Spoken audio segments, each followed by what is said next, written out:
everyone, and welcome to this session. Just to confirm you're all in the right space, we are here for the collections and collecting session. Firstly, I would like to acknowledge the custodians of the land on which we meet, the Wurundjeri people of the Cullen Nation, and pay our respects to their elders past and present. And I would also like to acknowledge and pay my respects to elders here present from any other communities. So we will get started. We are starting with Judith Paterson, with Rachel Cullen and Paivi Lindsay, and they are talking about linking the obscure, discovering NEA resources. Hello. So we would like to extend the welcome to the traditional custodians of the land before we start as well. So there are many ways of looking for information and finding fascinating information at the National Archives and its diverse collection. But it is also massive and can be daunting to navigate. And so we want to show you what you can do to unlock the collection. And so to aid the conversation and to stop us from getting carried away with ourselves, we have set up some parameters. So firstly, we have chosen a subject matter, that is the Antarctic. It's broad enough to pop up throughout our collection, but narrow enough to provide some context. Then each of us has taken a media and a way of searching. I'm going to be looking at our audiovisual collection and what you can find at an item level. Judith will be looking at our paper collection and what you can find when you search by government agencies and series. And Paivi has combined these methods and will look at our photographic collection and what you can find that has already been digitized and available online. So earlier this year, I attended the International Archives Day Symposium in Canberra. One of the speakers was the head of the National Archives and Records Administration in the United States, David Ferriero. He spoke of the challenges he faced when he started at the archives, how little was accessible because so little of it was described. They were given a mandate to change this by the then President, Barack Obama, who wanted all agencies to work on an open government plan, creating a more transparent and collaborative government. Ferriero told us that now, after several years of concerted effort, the massive holdings of the US archives were basically completely described. So when he said this, a very impressed murmur went through the entire room. And then during question time, mostly he was asked a lot about the importance of archiving presidential tweets, which is an issue still. But someone also asked just how he managed to get everything described and what resources it must have taken. He said that it just needed some focus. And then he clarified that everything had been described at a series level. There was another response in the room, like that, more of a, oh, that's what he meant. And so he produced such a response because, as we all know, it is incredibly hard to describe an archive's holdings item by item, file by file. So one of the exceptions to this at the National Archives is our audiovisual records. We hold the moving image and sound recordings for industry, government, screen industry government agencies past and present, including the ABC, SBS, and what was the Commonwealth Film Unit. We also have a great collection of AV materials from other agencies like the National Railways, ASIO, and the Department of Defence. When we receive AV items into the archives, often they have already been described in some way. And so the archives has made a concerted effort to preserve this information and make the data accessible. It is not as always accurately and fulsomely described as the user may desire, but the information is there and can be accessed. And so this is how we do it. In the National Archives online database, which is called Record Search, if you go into an advanced search, you get this screen. So Judith will show you some of the other categories, but in this instance, we want to look at individual items. And when you tap that, it brings up a wide range of fields that you can narrow down your search by. One action you can narrow down by is by format. So in this instance, audiovisual records. A keyword search looks at the record titles, but you can also direct it to search the notes fields, which is particularly useful for AV items, because quite often they'll have a synopsis that has more keywords which you can search by. So the different filtering tools are really important for both opening up your search and giving you more manageable amounts of information. For instance, if I type Antarctic straight into the word search, there are currently 17,002 records. If I add notes to that, there are 17,385 records. But if I narrow down by AV item, it's a much more manageable 270 records.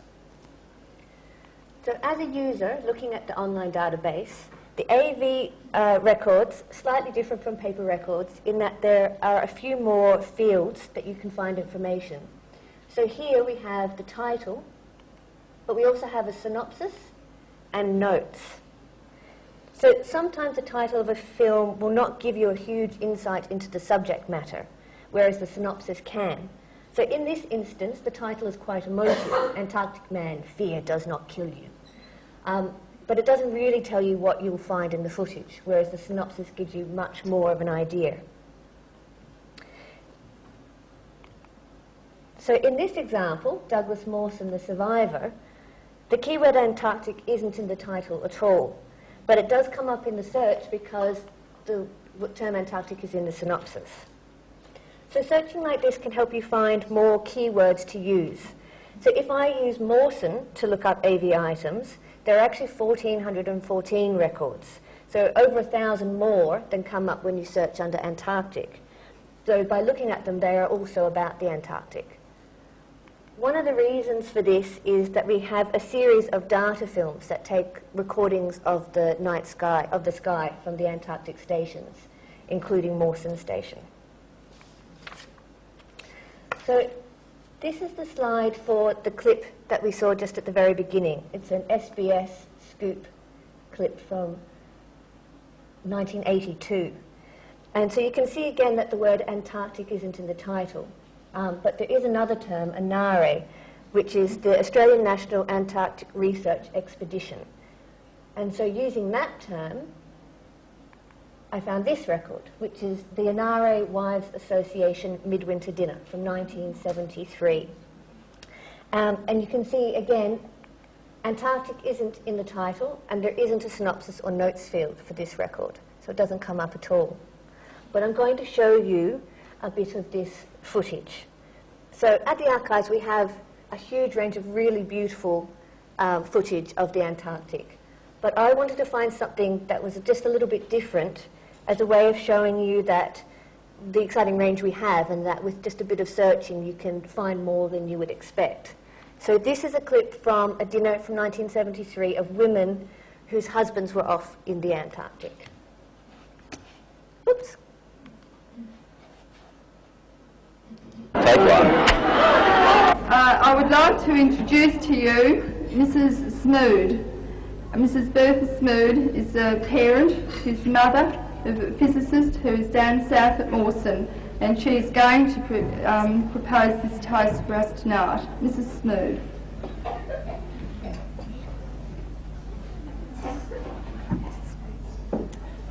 To the men. To the men. To the men.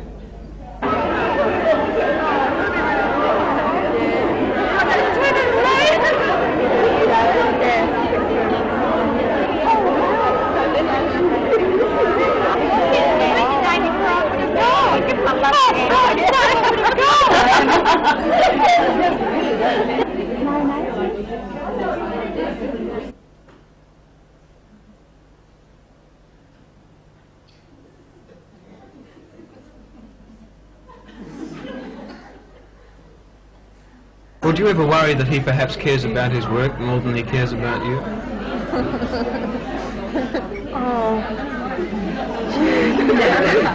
No, I don't think so. And yet he has been quoted in a newspaper recently as saying that he didn't feel lonely, didn't feel depressed because he was too busy. Well, he was. What's that? How does that make you feel, though? Oh, well, this is just typical. Do you think there are many problems when the husband gets back, Jane? There are problems for him, I think, because he's been used to the silence and he's been used to the company of the men and the interest of the work that he's doing.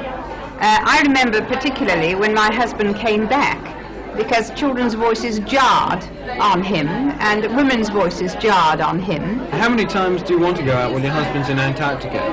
Well, I think it's up to a woman to make a life of her own while the man is away. It's no use sitting at home moping. You must have interests, otherwise you'll go mad.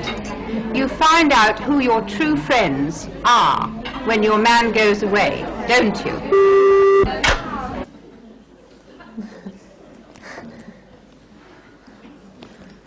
Thank you, Rachel.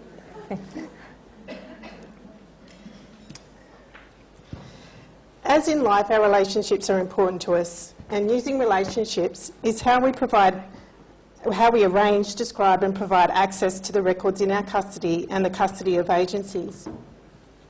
Relationship links can be followed, allowing individual items to claim an identity and be found.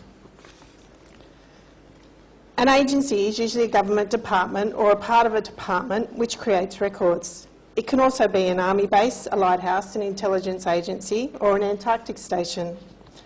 A series is a group of similar records usually kept together because they result from the same activity and have been created by the same agency. As Rachel explained earlier, while all agencies and series of records they control and or create are on record search, not all items in our collection are listed at an item level. We have many series which have no items listed. This means a basic search will not find those groups of records. Record search is a bit like this. The world pictured above at night. The lit areas represent items described, with the dark areas representing the series of records awaiting description. So whilst there are large pockets of light, there are also large, dark and mysterious places waiting to be illuminated. Finding individual items or groups of records is so much easier if you understand the links and relationships. However, every so often it helps to think outside the proverbial CRS triangle, as sometimes the relationships are broken and links are unreliable. By searching for agencies with the keyword Antarctic and searching notes in the agency search, here is what I found. The search identifies 39 individual agencies. Choosing just one of these agencies, CA 2995, and selecting the series link results in only 2 series of records. One of which is B1759, which has 7 items listed on record search. Following the links between the agency, the series and the item, found within this series is Mawson's proclamation made in 1930. And the canister in the first slide, that's what came in it. This led me to think which agency would create records in relation to what came after Mawson's proclamation. A series search using the keyword Antarctic and searching notes results in 170 series. A series search using Antarctica resulted in another 81 series. The series search led to Antarctic Treaty documents such as this, and Series B1369, and contained within this record is a handwritten telegram from Stevenson to Dr. Philip Law, the Director of the Antarctic Division. And further searching can result in gems such as this. A nice goodbye message from a diary entry from 1948, where he says, "Goodbye to Macquarie Island with the 6 Gen 2 penguins and the 6 Victoria penguins and the 3 sea elephants on board." I too wonder, and I did try and find out, what happened to those 12 penguins and the 3 sea elephants. So what do you do if you find results which are not so useful, such as a series search for agency CA 1873, showing quantities and no items listed? It pays to be curious and investigate your search results further. Drill down to item level if you can, and use the links such as the series number link in record search to understand the records you have found. Read the series notes, take note of previous and subsequent and all related series, explore the links in functions, take notes of dates, quantities and locations of originals. Or you could move on, cast a wider net maybe, try another agency, divert your attentions elsewhere. Perhaps change focus, use only what you can find, or you could ask us a question. Reference officers have access to checklists and they can also search note fields which can link obscure series. Do your homework and let us know what you have found and where you've searched and what you're looking for. That way we can concentrate on looking where you can't.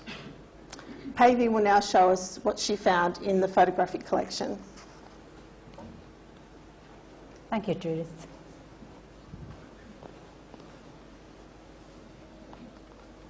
Well, if you're interested in already charted territory and gaining access, immediate access to material that has been digitised, you can limit your search into items that have been digitised by clicking the digital copies only box. Digitised items can be identified by two different icons. There's a stack of documents for low resolution items, and they can be viewed online or sometimes downloaded as PDF files. High resolution images are identified by a camera icon, and they can be viewed online on as small thumbnails or used for reviewing as larger JPEG files. Our photographic collection is diverse and includes some very interesting older formats. This is a lantern slide from 1911 from the Australasian Antarctic expedition depicting a view across the Commonwealth Bay. Lantern slides were mounted photographic transparencies for projection by a magic lantern. It was a precursor to data or slide projector.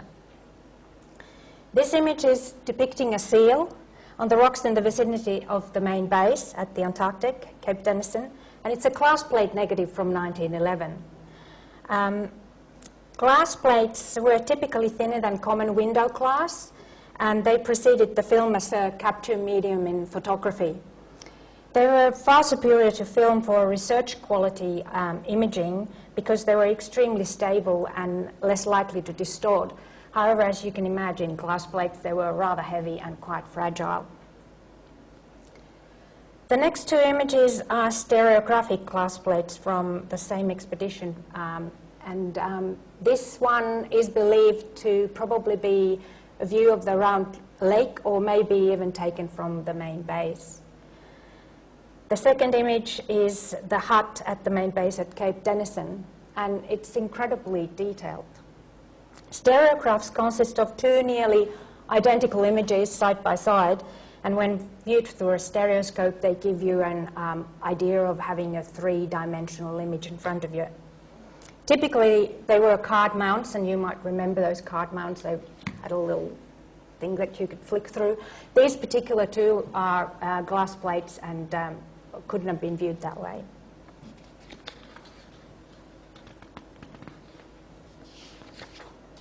Let's go back to the image that Rachel had earlier. This is actually an ordinary acetate negative from the Australian National Antarctic Research Expedition, ANARE, which started 70 years ago in 1947. It's the image. In the image, we have expedition members near Mount Henderson Base refueling. There is a Weasel snow tractor in the background and some fuel drums in the front. This image provided inspiration for an Australian Antarctic Territory postage stamp, which was issued in 1959. What makes the stamp quite interesting is that postal rates rose after it had been printed, and it got overprinted. So if you look very carefully to the left-hand top corner, you can see how the original 7.5 pence denomination has been overprinted by 8 pence price. The stamp was never issued in its original value. You never know what you can find in our collection. Just take a drive, take a detour or two. This particular gem is a Volkswagen Beetle that went to the Antarctic in 1963. It had a number plate Antarctica 1, and it was red in colour so that it wouldn't get lost in the snow. You won't believe it, but they even took 2 more beetles later on to the Antarctic. I think they quite liked them. So thank you for coming with us to our expedition. And please come and see us during the breaks and if you have any further questions. I believe there might be now a little bit of time and a chance to have questions while we're here too. Thank you very much.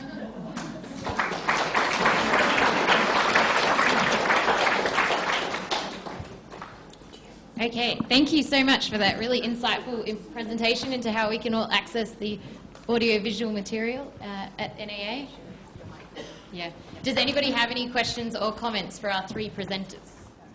All right, I have a question for you guys. I'm curious, we've all received this wonderful presentation on the links and relationships and how we can best search that. How are you sharing that with users and things? Like, is there any online tutorials or something which you can share with people so that they can have the same experiences? Not so much in that format, but there are online tutorials, but they're a little bit hard and tricky to find on the website. I know they're looking into that kind of thing, but on a daily basis I do it in the reading room just with anyone that comes in. And it is surprising how people have been using the archives for quite some time and they don't understand how we describe them in the triangle, and that not all our items are listed at an item level, and a light bulb does go off when they go, oh, that's why I couldn't find that. And it's not because we don't have it, it's just because it's not described at that item level. But yeah, it's good. I believe we do have some fact sheets that you can get started with, and they are available online. And they do explain it, yeah. Kia ora, Mark Crookston at the National Library of New Zealand. Thank you for your presentation.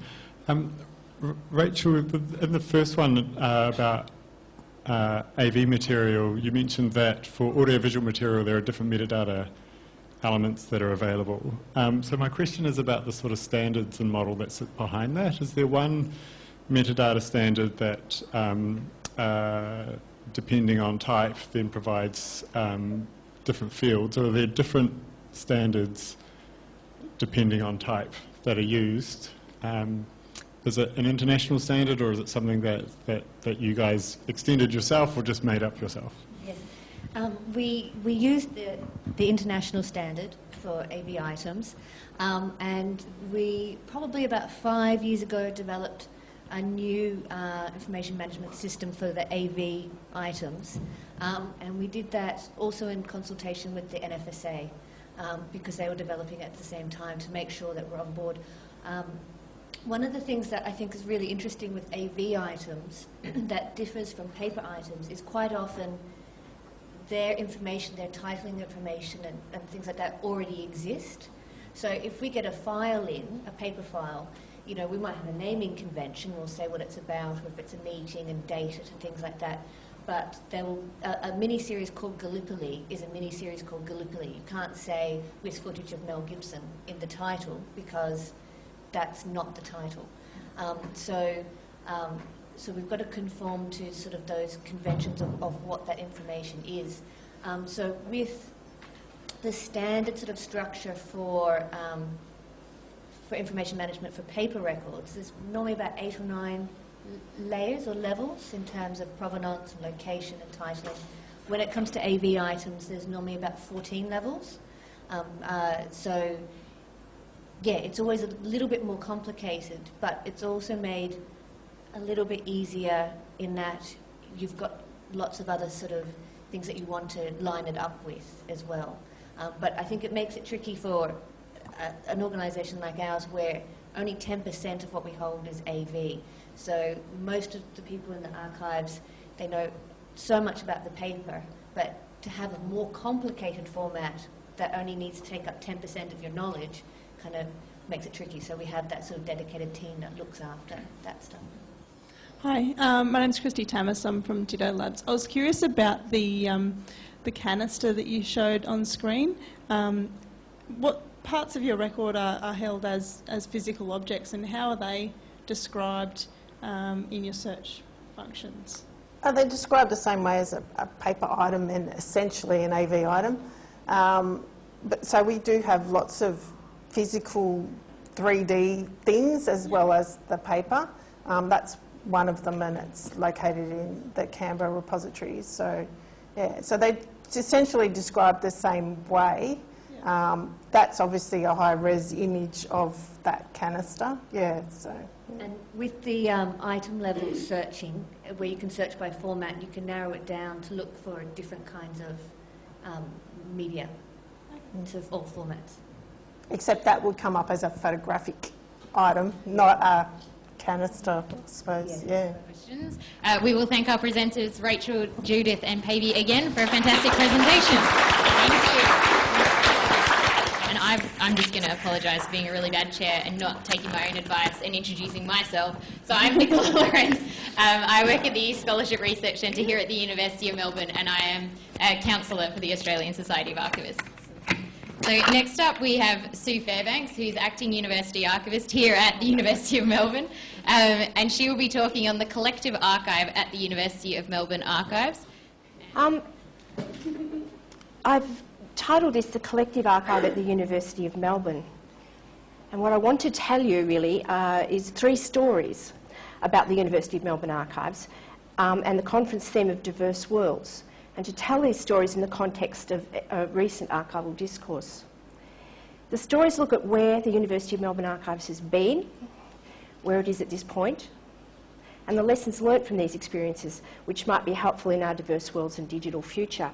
And I promise, if people want to ask questions about metadata and the like afterwards, there's a bunch of us here who can help. Okay, story 1 starts with this piece of graffiti, which appeared on the wall of the Archives repository in August last year. The message says, "Selected archive lies." And it appeared the day after I had talked to a large class of third-year history students. I had talked to the students on the themes of their course, weaving in archival ideas and mentioning appraisal and selection. And I finished, of course, on how to find material in a catalogue arranged by provenance instead of subject. The next day, this graffiti appeared and was greeted with amusement by my colleagues. Nevertheless, I understand where this shaky graffiti protester was coming from. In recent strands of historical and archival discourse influenced by postmodernism, archives stand for the place where the powerful subvert the cultural narrative to exclude the powerless. The place where what is selected for the archive lies.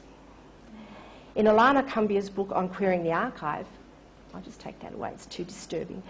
She says, "It may seem like a stretch to conceptualise archives and archival practice as abusive systems of power, especially when we're used to thinking of them in neutral, benign and instrumental terms. But I assert that we can agree that archives are produced in particular social and historical contexts, that they are capable of reflecting dominant discourses, values and ideologies, and that they have been instrumental in widespread abuses of power." And she actually cited here the South African archives under apartheid. The undeniable idea that archives are produced in particular social and historical contexts has been discussed for a decade and a half in archival literature.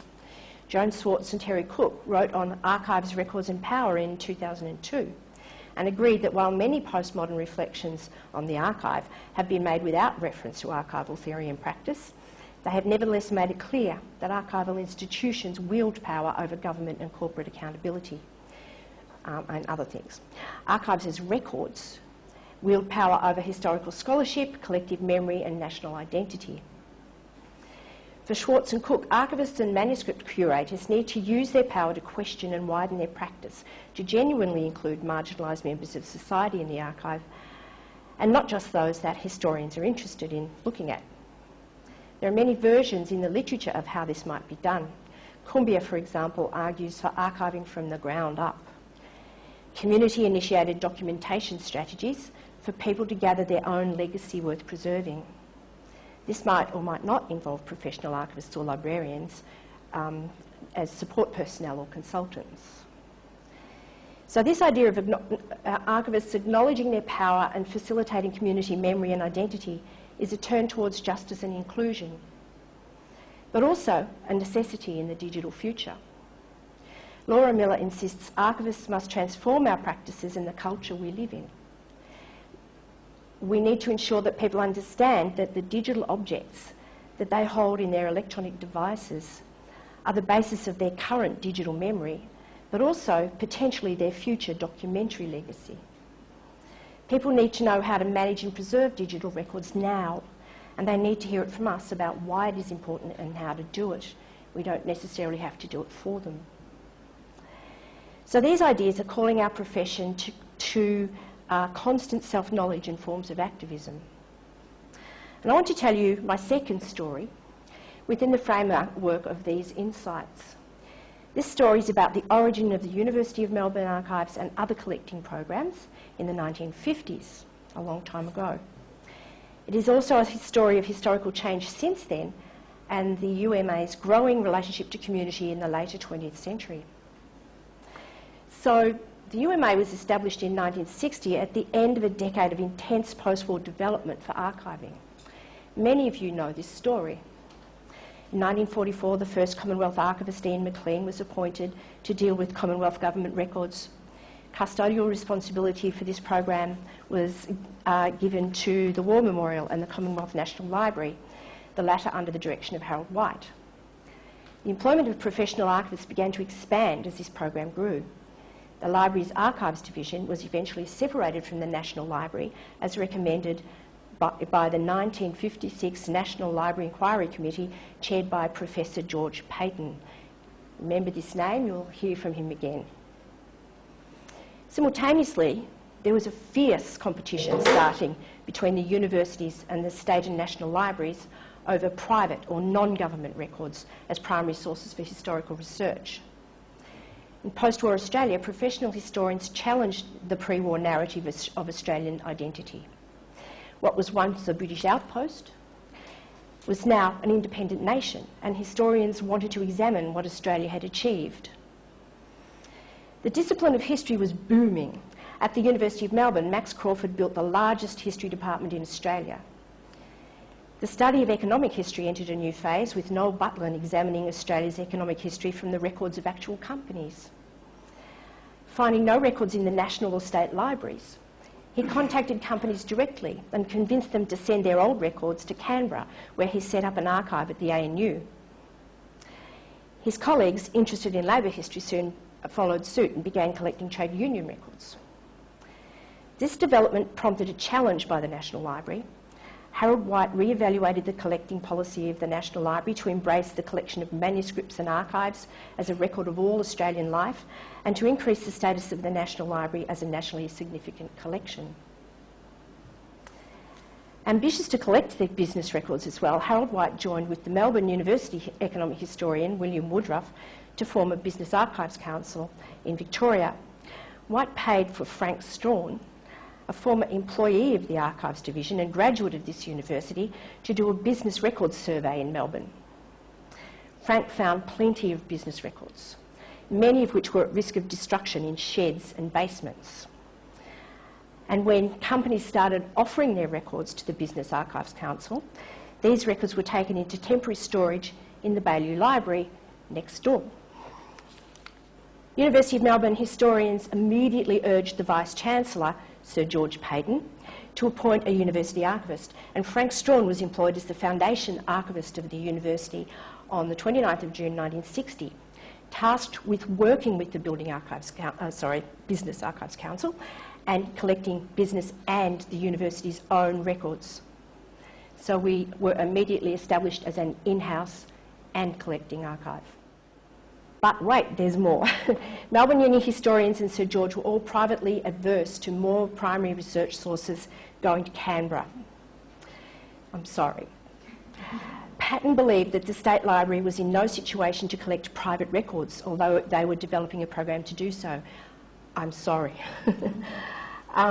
Within a month, he had widened Frank Strawn's authority to collect all private records, saying to the Chair of History, John Lenose, that the university should collect all it could and pass records to the La Trobe Library later, if necessary.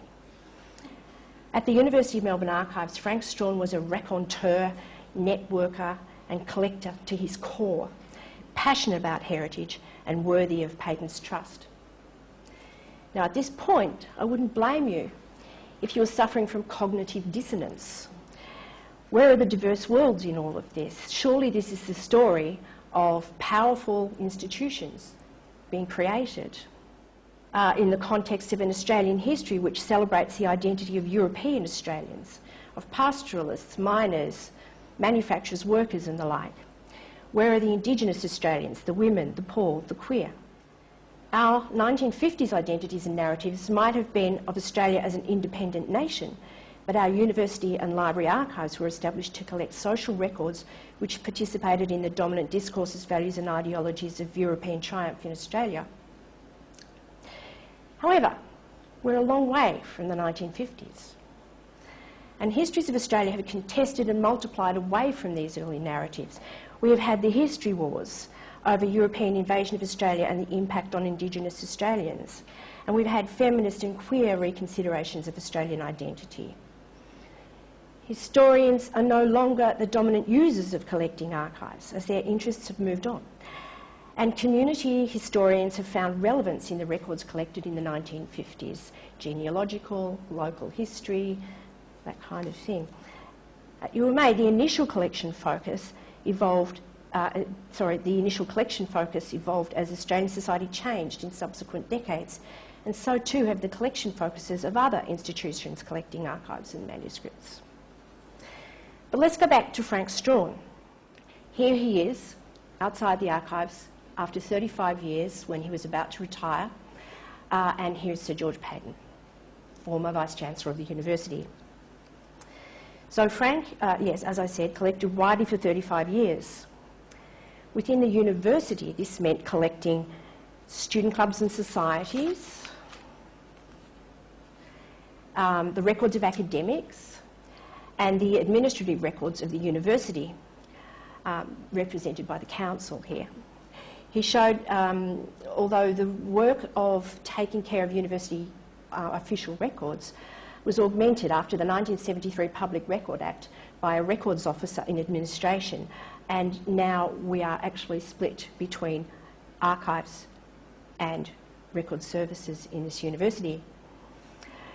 So Frank showed a similar eclecticism with business records, collecting records of businessmen, literally, and professional associations and the Liberal Party of Victoria. He travelled Victoria collecting the records of pastoralists and old established families. He produced a disposal and retention schedule for business records, but he selected everything when he could, including typewriters in the offices and the portraits on the walls. This is our object section. So the 1960s was also an era of protest, change and liberation. Frank, his team and his academic colleagues had the social networks within and beyond the university which were vital for the archives in building its collections. Katrina Dean has discussed how Strawn and his team collected the records of protest in the 1960s. They collected the records of the Students' Representative Council, which later played a role in student protest over conscription in conjunction with the Victorian anti-war movement. Later, the Campaign for International Cooperation and Disarmament and the Vietnam Moratorium Committee deposited their records at the UMA. UMA collected papers of academics such as Kenneth Rivett and Hume Dow, which evidenced their academic careers and their part in the campaign to change the White Australia policy. The papers of Julian Phillips, law academic and advocate for the decriminalisation of homosexuality, were deposited in the archives, along with evidence of the university's Gay Liberation Front. And homosexuality at the university is the subject of a presentation this afternoon, which should be fun.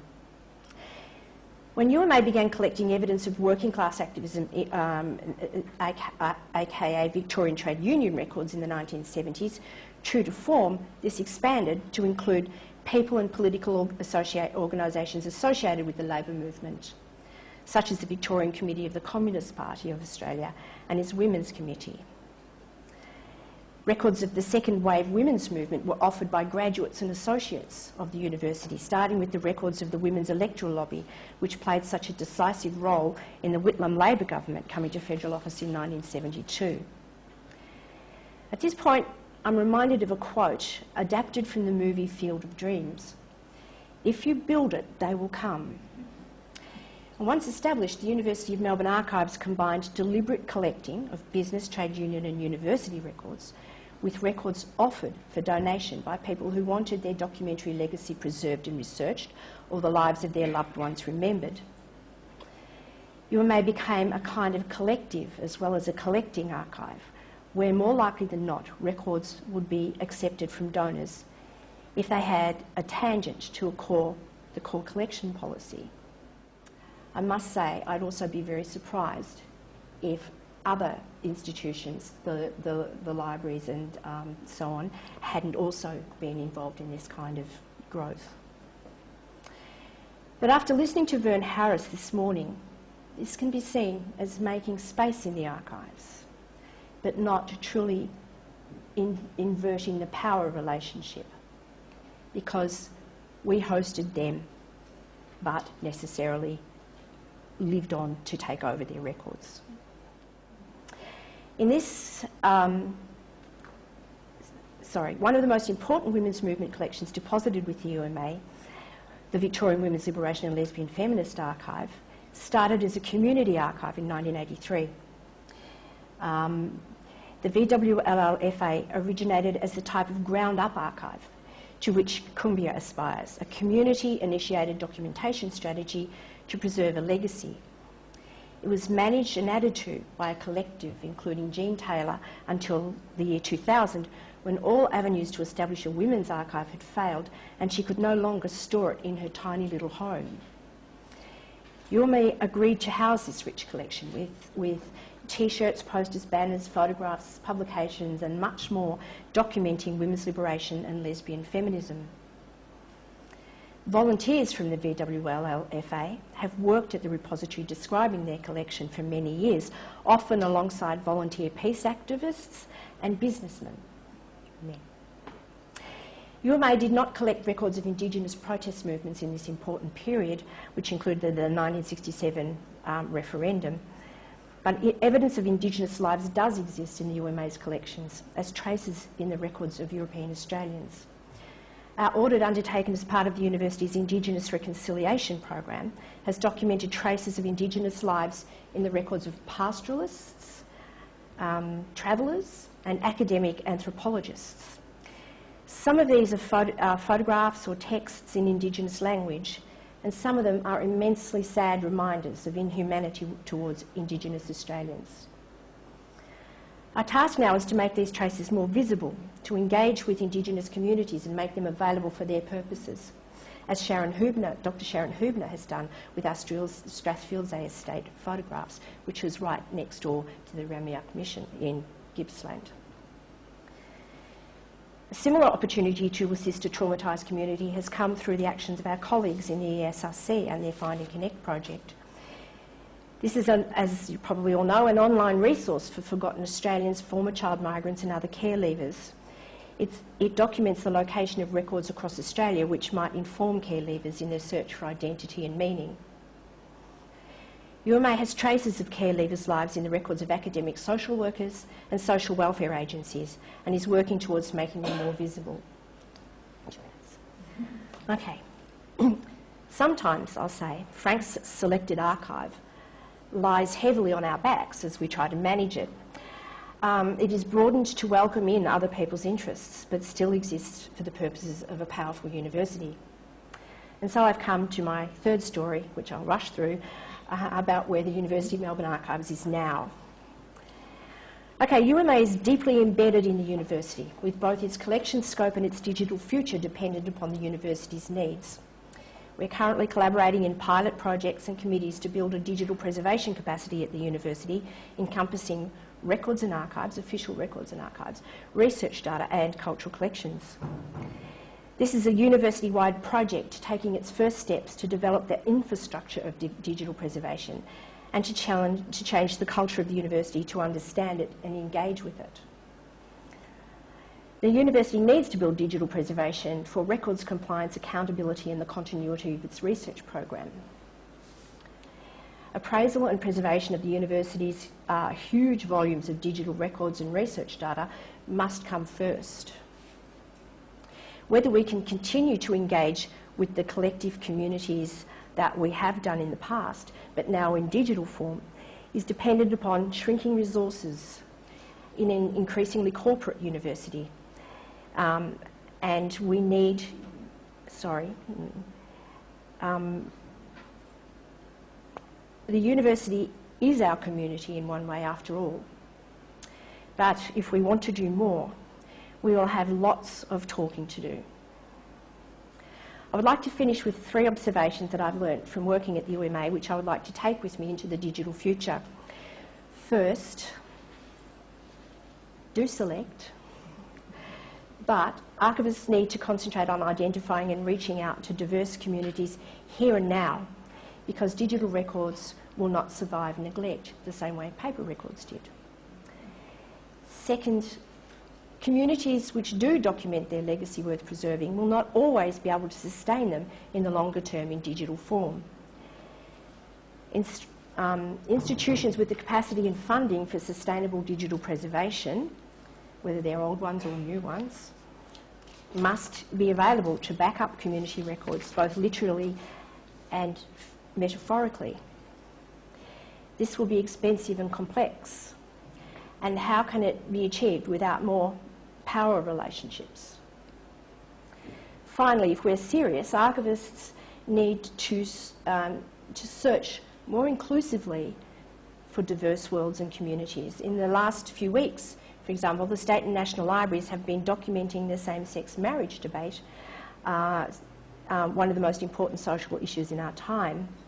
And no doubt the Yes campaign is also collecting up a pile of leaflets. But who is helping?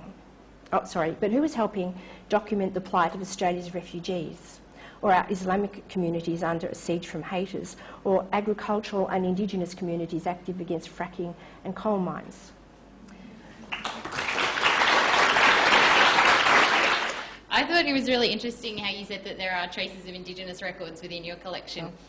And now you're working towards making them available to the communities and stuff. And I was just wondering if you could comment on what you're doing in that space to try and make those connections. Sure. Okay. A few years ago, we actually did an audit of our collection to find the Indigenous material in it, and we found it sometimes in very, how can I say it, inaccessible places.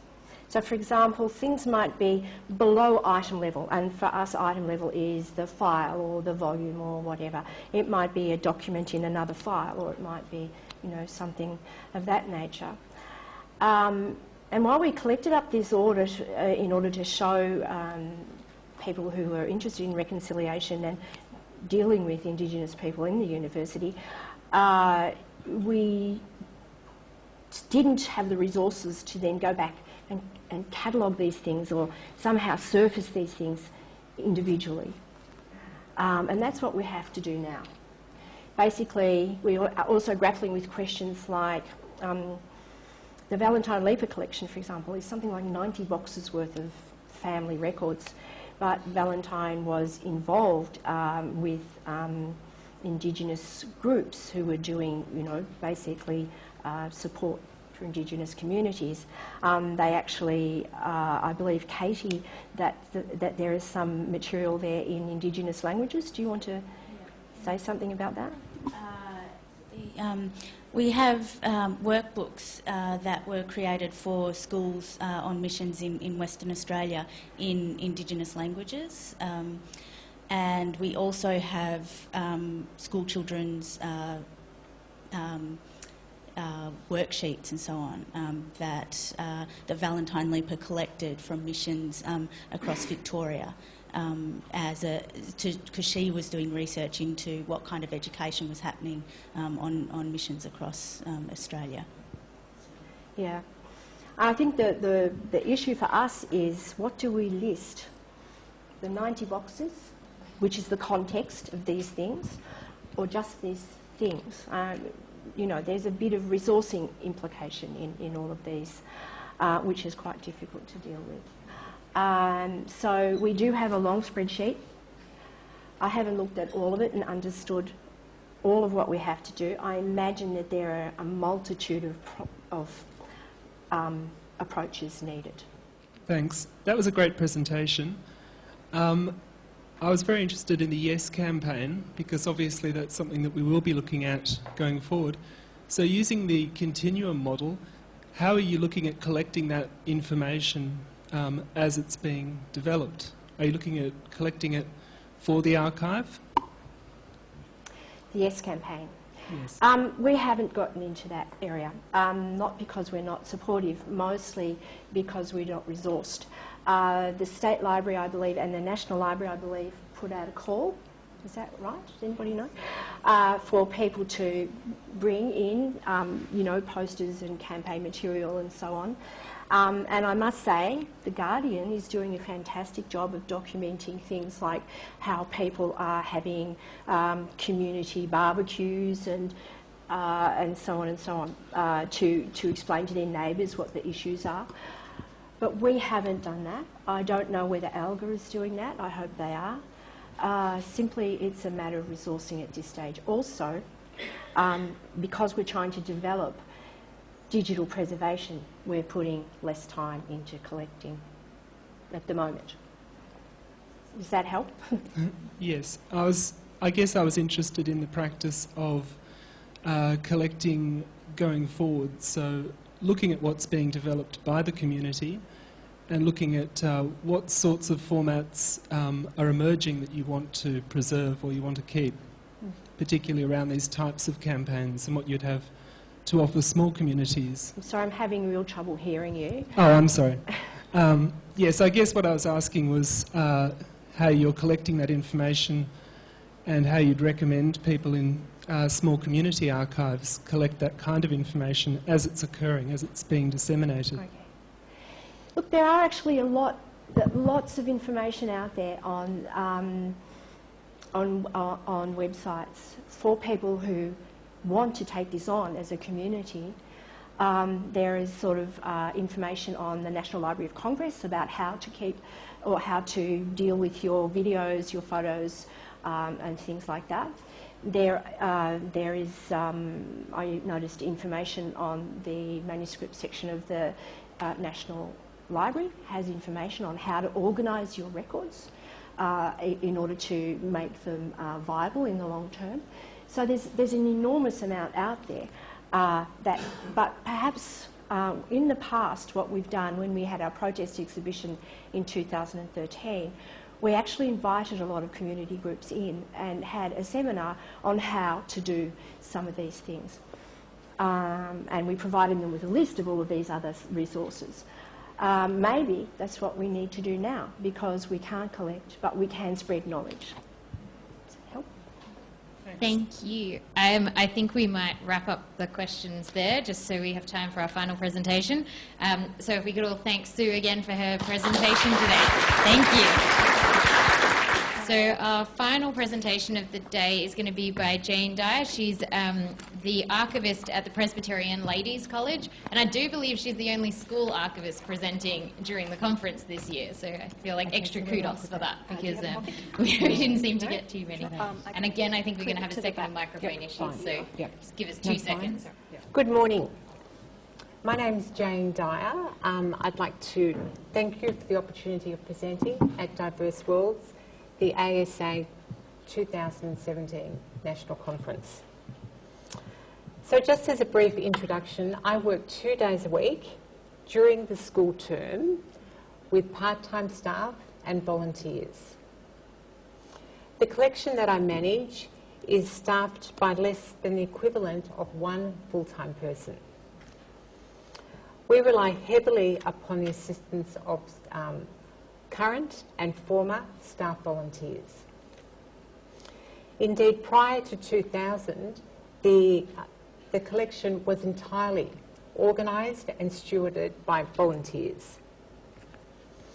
The purpose of this presentation is to provide a glimpse into the diversity of the collection, its holdings and its audiences. The story of PLC Melbourne is a diverse story spanning 140 years. In fact, the school is one of the oldest existing schools for girls in Australia. And there are a couple of old collegians in the audience. Founded in 1875 in East Melbourne on the former site of Dallas Brooks Hall, the original inner Melbourne site was about 3 kilometres southeast of where we're sitting now. For those familiar with that part of Melbourne, so this is, I'm speaking to the slide on the right, founded in 1875. For those who are familiar with that part of Melbourne, the Fitzroy Gardens were just beyond the college walls. As the population of Melbourne grew, so the demand for education and enrolment grew. The East Melbourne site was no longer large enough, the buildings were antiquated, and expensive renovation on a cramped site was not viable. By 1958, the whole school, prep to year 12, had relocated into new, state-of-the-art, purpose-built facilities at a much larger 16-hectare site in an outer suburb at that time called Burwood, which is about 20 k's further east. So, back to this slide again, second time. Despite this looking like any standard book, this book, standard-looking monograph, to my mind, is one of the most important items in our collection. Indeed, to celebrate the diversity and richness of the college's first 100 years, Kathleen Fitzpatrick was engaged to write a history of PLC Melbourne. Her brief was to provide an analytical history of education with a social context. To achieve this end, Kathleen accessed and supplemented the official school records with the Old Collegians Association minutes and brought it to life with the diverse and personal stories of old collegians and former staff who made their letters, diaries, collections and opinions available. So it was the college's initiative and drive to document the first century of the school that provided the impetus for the archives' current 20,000 plus catalogued holdings. For some of us attending the 2017 Jean White Memorial lecture a bit later, there will be another opportunity to encounter Kathleen's legacy. So, the book was published. In 1975, the school archives were gathered from around the college, from understairs, beds, boiler rooms, quite a familiar story, and stored in a collection of cast-off compacti and small cupboards in a small room, a small pokey room, in fact, that was adjacent to the senior school library. Another celebration in 2005, and the college commemorated its 130th birthday with the opening of the PLC Melbourne Heritage Centre, a refurbished campus space dedicated to showcasing the items of the archive. And an additional part-time Heritage Centre officer was employed to maintain this window into our collection. We chose to tell our story, as some of you know because you've visited the school archivists in the audience have visited. We chose to tell our story in 3 chapters across 3 galleries. This layout offered and continues to provide a convenient, cost-effective way to engage audiences and provide user-friendly opportunities to wander through a range of different items associated with each era of the school's history. The first gallery is based around the school's time in East Melbourne. The second gallery features our Burwood era collections. And the third gallery provides a window into this century. This is a place for temporary displays, tailored for current curriculum and non-curriculum events. Indeed, the Heritage Centre is used to host a diverse range of functions and activities. Classes, PLC, Old Collegian events, even ASA network meetings, and staff professional development days. In fact, the first day for me back next term, I'm hosting the maths department who are coming down to explore a range of primary sources, former algebra, maths books, exams, compasses and set squares, logbooks, to use as engaging catalysts for inquiry-based learning with their students. So the purpose of the collection is to represent the social and historical story of the college in a meaningful and accessible manner. The college's story is multifaceted and colourful, a story of change and continuity reflected in the diverse range of items in our collection, very similar to all the collections here. The archive collections are accessed across the campus in many ways. First, through first-hand encounters, and virtually via the library catalogue and on the college network. The library databases offer us a no-fuss, minimal cost and very successful way to seamlessly ensure our collection is integrated and used as an archive teaching and learning resource across the curriculum. That's a picture of me a few years ago. I've been there for quite a while. So the PLC archive acquires records relating to PLC that exemplify conditions of education experienced by students, staff, alumni and the broader college community. Visitors can easily compare and contrast similar items from different decades to build a solid understanding of our past, or their past. Diverse experiences like these provide audiences the opportunity to build a solid understanding of how learning and education and the experiences of staff and students have changed over time on the campus and in the world beyond. These photographs are actually of the Burwood site. So, undoubtedly, the core business of the college is education. As such, the core business of the PLC archive is education too. Primary sources play an important role across the curriculum. Object-based learning is our thing. Students across the college prep to Year 12, access our collections, teaching and learning spaces to gain an understanding and appreciation of the past through varied themes, teaching methodologies and the achievements of old collegians and staff.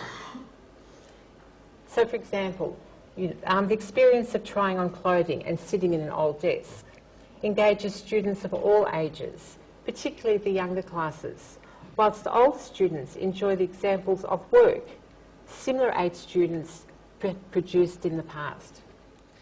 The collection also provides opportunities for higher level analysis and interpretation for both BCE and IB and tertiary students.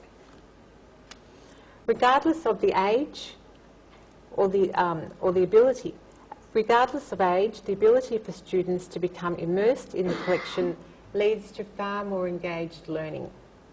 Indeed, co-curricular opportunities in the archive, working after school as student volunteers, routinely leads to students asking me for Year 12 testimonials and work references. In fact, I'm proud to say that several of the student volunteers that I've worked with over a long time have actually moved into the Heritage and Museum Studies areas. Our heritage services supplement curriculum and provide links to a diverse range of contributions made by PLC staff and students beyond the campus. Earlier this year, a group of students visited the Victorian Artists Society. That's in Melbourne here, in East Melbourne. This society has strong links with many eminent old collegians, including the opera diva, Dame Nellie Melba, and the artists, Florence Fuller, Violet Teague, Margaret Mahood. In fact, one member of the Australian Impressionist School who commenced his artistic journey at the BAS was a former PLC art teacher, Walter Withers. Similar programs have been offered to students and run with the National Gallery Victoria and the Portrait Gallery. Integrating archives into curriculum in fun and interesting ways enables learners of all ages to make connections to prior knowledge, and it is a proven way to build a socially connected learning environment. At the end of the day, everyone loves learning. Old collegians, former staff, visitors and families share stories. Donors donate tangible and non-tangible records that extend and enhance the diversity of our collections and our audience's interpretive opportunities. The photo on the bottom, your bottom right, is a picture of me receiving a donation from an old collegian I was working with last term. I speak in term times, but this is school holidays now, so a few weeks ago. It was a reunion. This was a lady from the class of 1947. The lady in blue, she left PLC 70 years ago. And indeed, what she's donating is a copy of her personal recollections of her time as a student at PLC during World War II.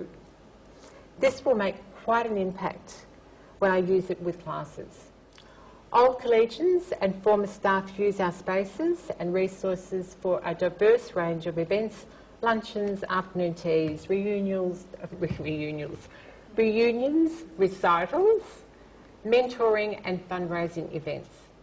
We also engage a broader community through a range of in-house publications, digital weekly newsletters sent to staff and student families, and quarterly hard copy publications are sent out to our wider communities. This term, the art department borrowed items from our collection to provide context and curiosity to their art show, awe and wonder.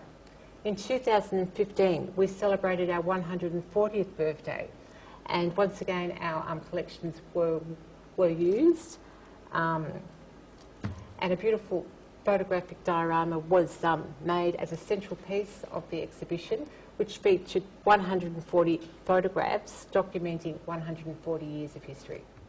Requests. Theme is diversity, so I'm here to sort of share with you a range of requests. We've received a diverse range of requests. Researchers, Australian Dictionary of Biography, National Gallery, College of Surgeons, family historians, sporting groups, lawyers. In fact, I'll just go back here.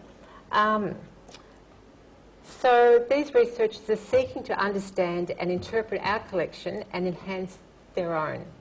Our alumni include many Australian honours and medal recipients, including Dame Phyllis Frost, Dame Leonie Kramer, Dame Marcia Neve. In fact, one of the college's 39 alumni listed in the Australian Dictionary of Biography is the feminist Vida Goldstein. But actually, even more fascinating are those requests from researchers seeking the hidden figures. For instance, this is a photograph here. For instance, again last term, I'm just dwelling on the last term's worth of inquiries and activities. For instance, last term, an interstate cricket historian wanting to discover more about the life of Jemima Watson approached us. So here it is. There's Jemima's PLC East Melbourne 1880 enrolment record. Jemima was the daughter of a very successful and well-connected Bendigo gold miner. Sandhurst was where she was from. She married Billy Murdoch, captain of the Australian national cricket side that gave rise to the Ashes. Collaborative research indicates that Minnie's old school tie connections, including her sister, the Lady Mayoress of Melbourne, The author, Henry Handel Richardson, and Nellie Melba was a contemporary as well, greatly enhanced Billy's life on and off the pitch, at home and abroad. We also provide heritage and reference services to a range of local organisations who seek to supplement their own organisational knowledge. The small photo here on the left is of a PLC old collegian, Ena Higgins. She was the first female to graduate from the Burnley School of Horticulture, the current Burnley campus of Melbourne University. We also provide reference services and supplement like international collections. International Royal Albert Hall was something of interest a bit earlier in the year. We have philanthropic trusts that approach us for information. This is a photograph of an old collegian who in 1950 left a bequest to set up a trust that has since then distributed over $100 million worth of assets to Victorian charities. And also we have the quirky collectors, like people who are, collectors. This guy approached me. He's a collector of Mulga bookends. So, how are we going now? And professional advocacy. We support a lot of community and local events. How do we juggle all these demands? Budget, staff, volunteers, policies, standards. Keep abreast with the ASA, library and teaching standards. PLC standards. Last count we had 60 in-house policies. The answer is a dedicated, diverse team. The endorsement and support of the principal and her executive team and the PLC Old Collegians. Indeed, in a canny way, this is a bit cheesy, but it's true, in a canny way, the words from the school's song on this final slide emphasise the college's commitment to steward its diverse history and to support the endeavours of the diverse participants entrusted with its care currently and over the past 143 years, and of those in the years ahead. Thank you. Margaret Mason-Cox from Hutchins School in Hobart. Thanks, Jane, that was interesting. I'm just wondering how much of your collection you've digitised. If you're 2 days a week, who does it? And how are you making it available to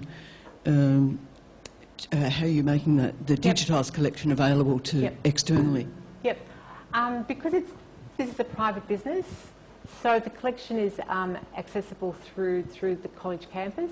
It's networked on the college database, so wherever you're sitting on the 37-hectare property, where you can access our collection.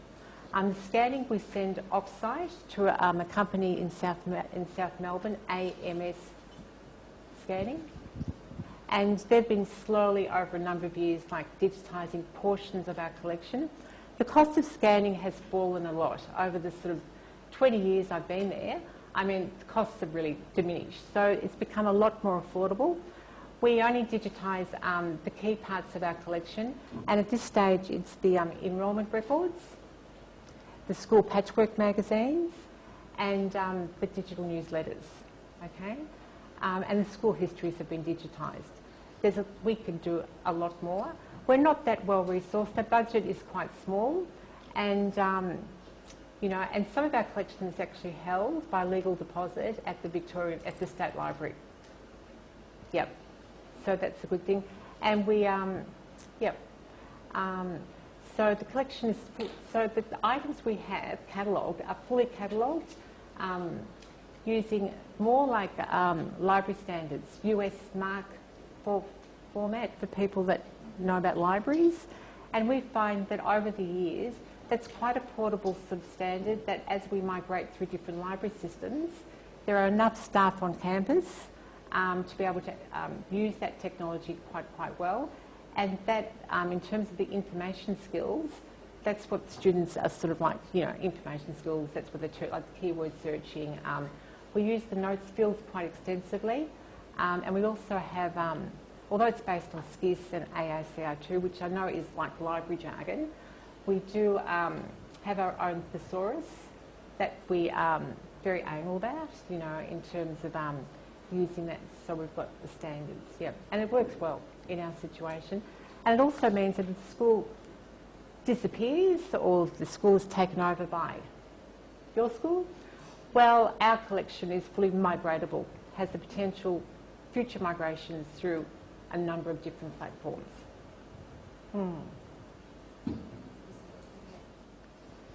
Thanks very much, Jane. I was just reflecting as you were saying about your audiences and how people are donating to the archive. I was wondering whether you're aware of the research that's going on at the moment about using archives in aged care facilities and with people who are ageing. There's certainly a project at the moment which is going on at the Granger Museum in that regard, and it's been going on in other parts around the university as well. And I imagine that older people are actually quite engaged with your archives, and there may be some connections there to develop into the future if you ever have the resources. But I imagine they're quite big users. Yes, indeed. In fact, like that reminiscence therapy, the bibliotherapy, the reminiscence therapy, the sharing of memories, and having staff and volunteers that make time to sit down and listen to people's stories is very important. And to that end, I do have quite a big team of old collegian volunteers. My oldest volunteer is 93 currently. I've had older volunteers, and our youngest one's like school age. So we also get the sort of the reminiscence sort of therapy, but they also get the opportunity of cross age, and it's really lovely. You know, one of my volunteers has been coming for about 23 years. I started work at the college in 1991 as librarian, in fact. And yeah, one of the volunteers has been there all that time. So I think that's a testament to the sort of service that we're providing on a community level. Yeah. But thank you. We could do more, but we're not that well resourced because we're really a school. But yeah, the old collegians are really important. Okay, on that note, is it a quick question?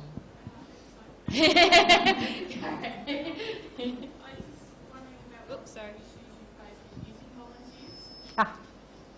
Yeah, well, I think that anyone that's worked with volunteers or done a volunteer sort of training course knows that there's, you know, it's sort of, there's a lot of work involved in mentoring and training and taking an interest in the volunteers. Yep. So indeed, my hours are quite flexible.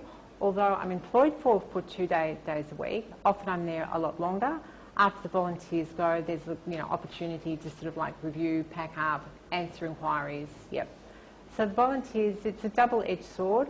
But I think in terms of the contributions that they make in sorting and sifting and taking out paper clips, and their corporate knowledge themselves is invaluable. And I think that they enrich our collection and they bring real meaning to donors. Often I try to get the donors and all our visitors to come in on the Tuesday when the volunteers are working. So they meet the volunteers, we have morning tea together, the volunteers can show them around the collection. So I think that that's, you know, like that's good. Yeah, it's enriching really. We get more enrichment. Long term, there will be more enrichment gained from using the volunteers than if we had not used them. Yeah. Okay, now we will wrap up so everyone can go get lunch. If we could thank Jane again, and if we could also thank our other presenters today, Judith, Rachel.